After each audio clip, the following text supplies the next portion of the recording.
Thank you very much, Your Excellency, ladies and gentlemen, dear participants. Let me first thank the organizers for inviting me to give this presentation. As it was mentioned, I work in the Foreign Ministry, the Department for the Western Balkans, which in that case exists after all. But actually, Croatia doesn't belong to my department, so I was very happy that the ambassador covered that subject, so I don't have to, because I'm not that an expert.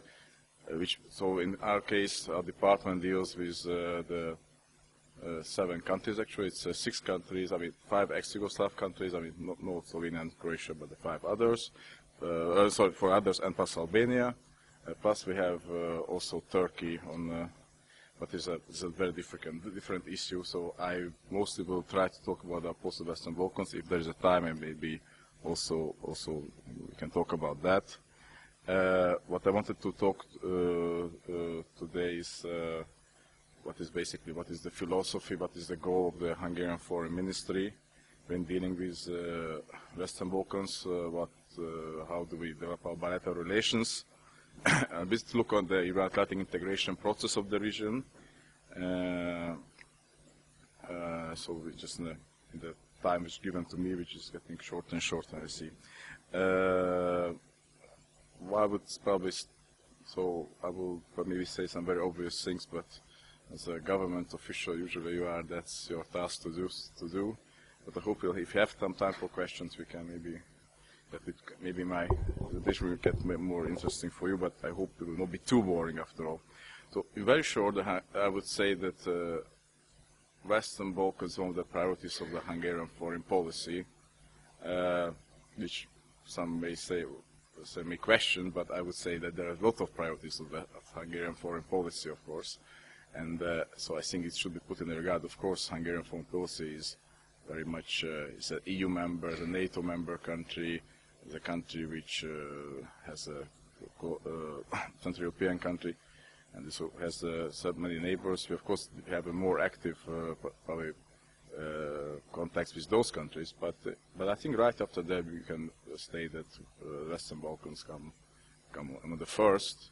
If you just look at the number of visits, high-level visits, level of prime minister, presidents, foreign ministers, I think if you look ever at the statistics of that, you will see that that's the case. Just in the 2 years since I'm the deputy director, basically my 2.5 I would say. My prime minister met all the prime ministers of the Western Balkan countries, also Turkey actually just last week. We all meeting with all the presidents and so on and so on.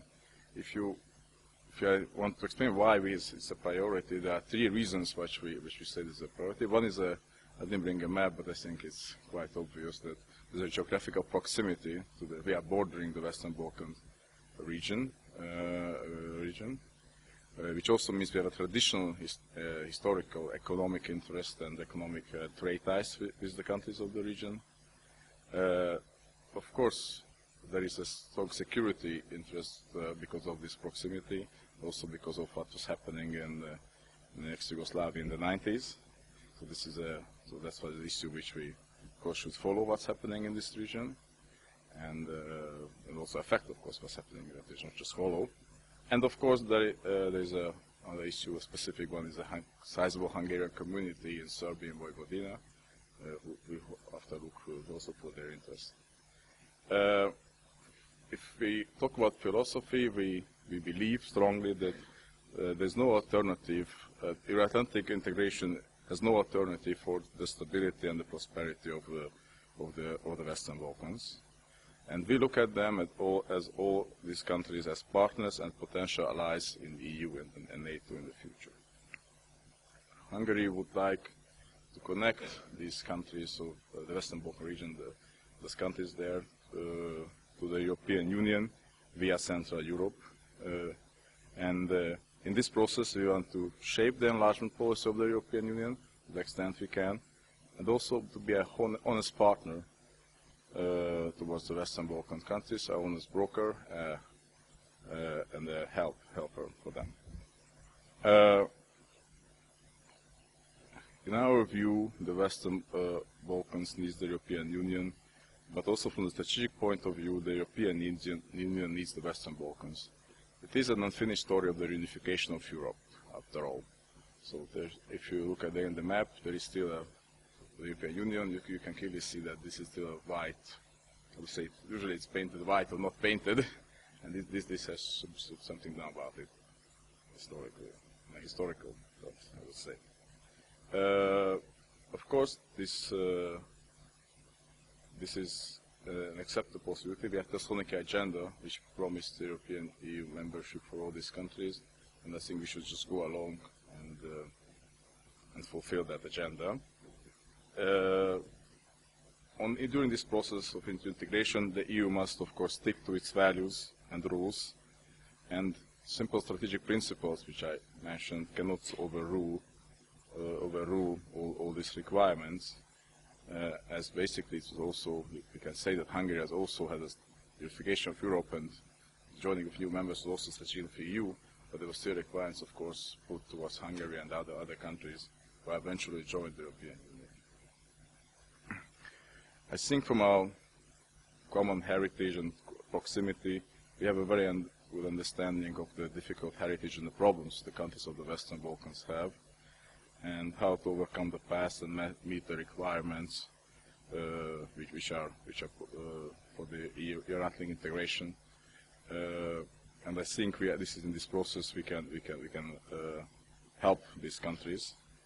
In our bilateral relations, the support for NATO and EU accession is a very it's almost among the first one probably, next to the dimension, economic and security issues.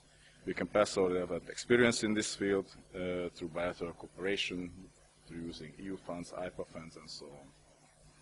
Now we'll just briefly go through the countries shortly to say about our bilateral relations, the main issues, and also to talk about their situation vis-à-vis European Union. Let me start with Serbia, our neighbor, the biggest neighbor. Our relations are very friendly, and we are developing very well, we believe, both with the previous governments and also with the present ones. We had a very successful visit of President Nikolic, which also put a very good foundation to a historical reconciliation between our countries. We should put behind us some atrocities which were committed from both sides during the Second World War and towards the end of the Second World War. We are very hard working on different channels, and we hope that this process will go ahead. We have very dynamic trade relations, over 1 billion euros, and which means we have and of course in proximity, and I mentioned before the role of Hungary in Vojvodina, we have very varied cooperation on lots of levels on almost every day or every week. What is important in the European integration, we very much supported the giving candidate status to Serbia, and we are very much supporting starting the negotiations. Of course, there's the issue of Kosovo, and this must be handled. It's a very difficult issue, honestly speaking, but I can just tell you and this audience that we mentioned yesterday there was a meeting between Mr. Nikolic and Jahjaga. Yes, maybe there was some press as well, nothing happened. But I really wonder who would have went a year ago to a book in London and put big money on this. Yes, that it will happen, that we have a meeting of Nikolic and Jahjaga within a year. I really doubt that any diplomat even would put big money on that. So the issue is not resolved, and it will be very difficult task. And and I'm not saying don't want to underestimate, but I think we also should look at the positive results. And actually, here I would also commend what the positive results of the European Union. What can it achieve after all with this soft power, so-called soft power? And just to mention, of course, about Serbia, I mean, I have to I see a little more time that, of course, while doing all our relations with Serbia, we very much, of course, look and follow the situation of the Hungarians in Republic. I now just mention Kosovo. Kosovo is a young country which which we recognized actually exactly together with Croatia with very early, and we believe Kosovo should be helped, which should have a normal state. It's very essential for the Kosovars. It's very essential for the region. There are different means to help it. We try on the bilateral to develop very strong contractual relations also, so to give help to the state, to various aid programs, but also for the simple, there is still a security need, so we contribute both to KFOR and EULEX at this moment. We very much hope that Kosovo will be able to go ahead on the European road, despite the fact that, of course, that 5 countries not recognized the EU make it a very challenging task. But we hope that the negotiations will become a soon recommendation to start negotiations about the SAA agreement. Montenegro is a small but very important partner of Hungary. We happen to be one of the biggest investors, actually, in that country. Well, because the country is too small, but I don't know.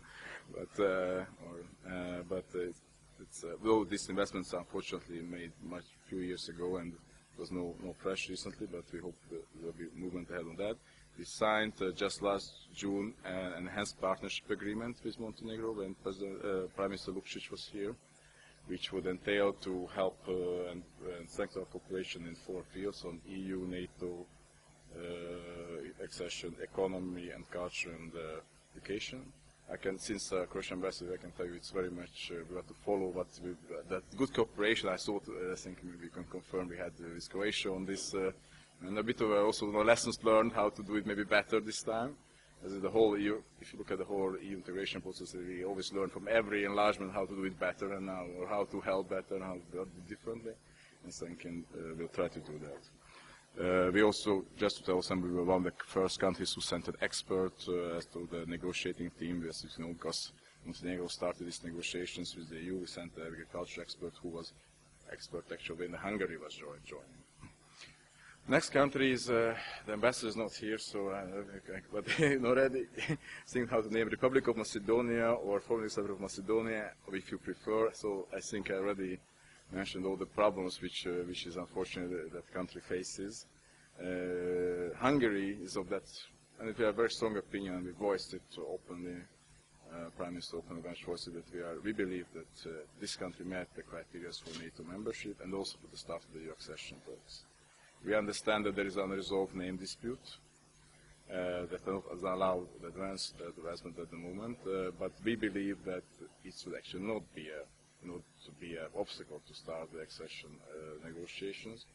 So, and this issue should be resolved more towards when we talk about the actual membership of this Western Balkan country in the EU. At the same time, we want to keep and encourage Republic of Macedonia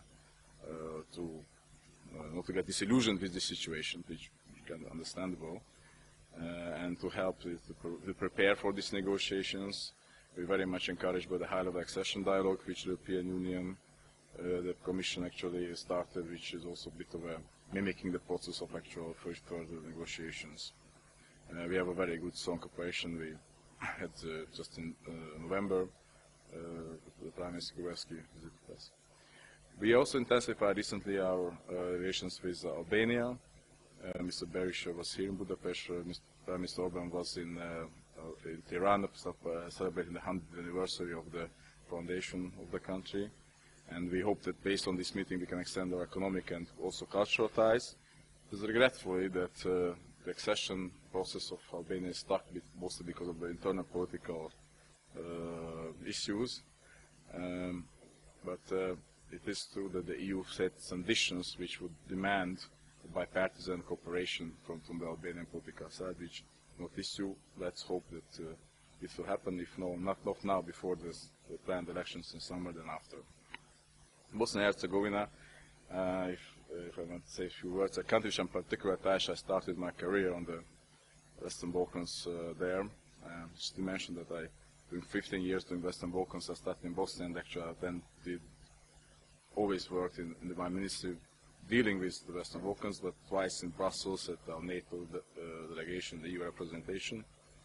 But I'm following now Bosnia for close to 15 years, And I would say that's which section that you can read the country reports of the Commission, which are extremely well written, crafted documents that unfortunately there's not enough progress in this country, despite all the attempts. It seems to me as a more analyst that it's almost impossible to put together the interests of three constitutive nations with the general interest of the states, to harmonize it in some way, which would make it able to move ahead on the Atlantic path. I think in this situation, we should keep an eye on Bosnia to maintain international presence. Hungary, that's why we are still involved in EUFOR and Althea. We also strive, of course, to strengthen our bilateral ties, give as much help as possible.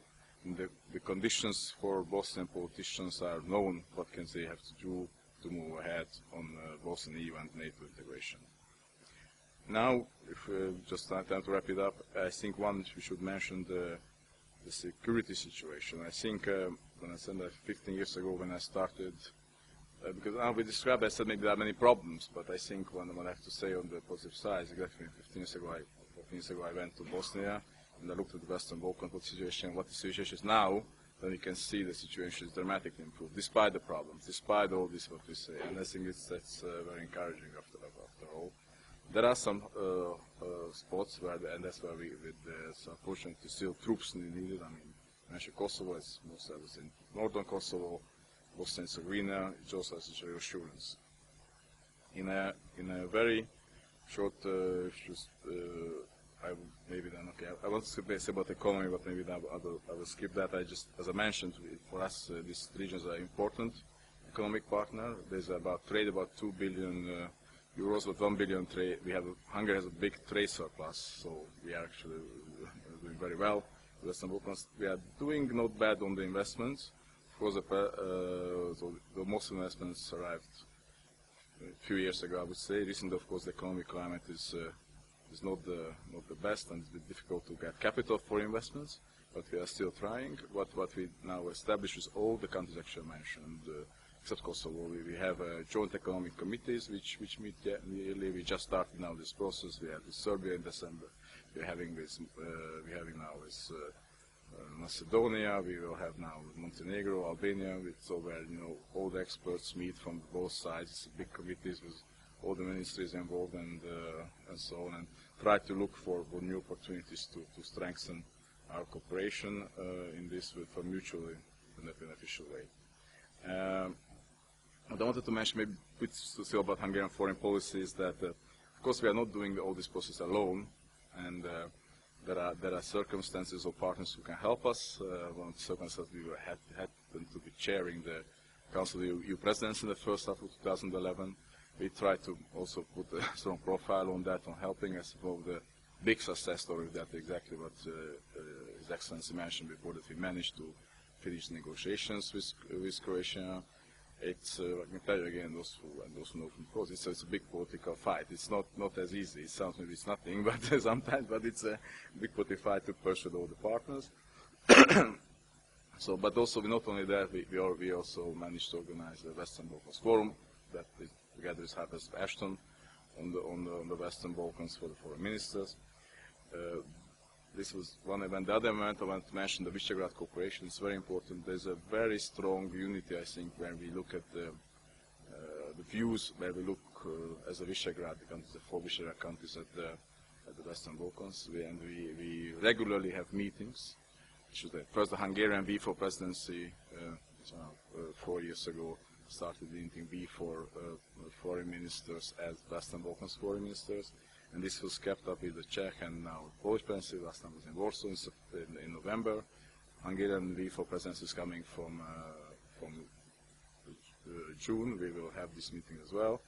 I think we can, but not only of course V4, but we can add here now Slovenia and also some other partners. We can, after all, make a differences in the European Union, or those who are members in NATO, to keep this enlargement process and the this process alive in a situation which in the European Union is very difficult and complex at the moment. And also, I think Croatia is joining us, I think, in that fight very soon. We will welcome them to this cooperation. And yeah, it's just maybe just wanted to say about the enlargement in general. If I mentioned it, I really didn't finish now. We'll be giving some time to questions. That I want to just deny all the rumors that enlargement is dead, and we totally disagree with that statement. And not it's just not disagree with a political statement, just more that we have to look at it in the sense that yes, it's changed. It became very much different during the years when Hungary joined and now the these countries joined, because the world became different and the European Union had to become different. I think what we're having is more issues adjusting to the realities of the days. But I think the main promises that the Western Balkan countries will become EU members are not questioned by anyone, and will not be questioned. There is still a strong consensus on it, but what we see that we have to, at every member state which is a member, has to be harsh on itself to meeting all the criteria and meeting so this organization, which is a very complex, can function and be successful. And this is the interest of all of us, I think, and that we have to keep in mind. That was all from my side. Thank you very much for your attention, and if you have questions, I'm ready to answer them.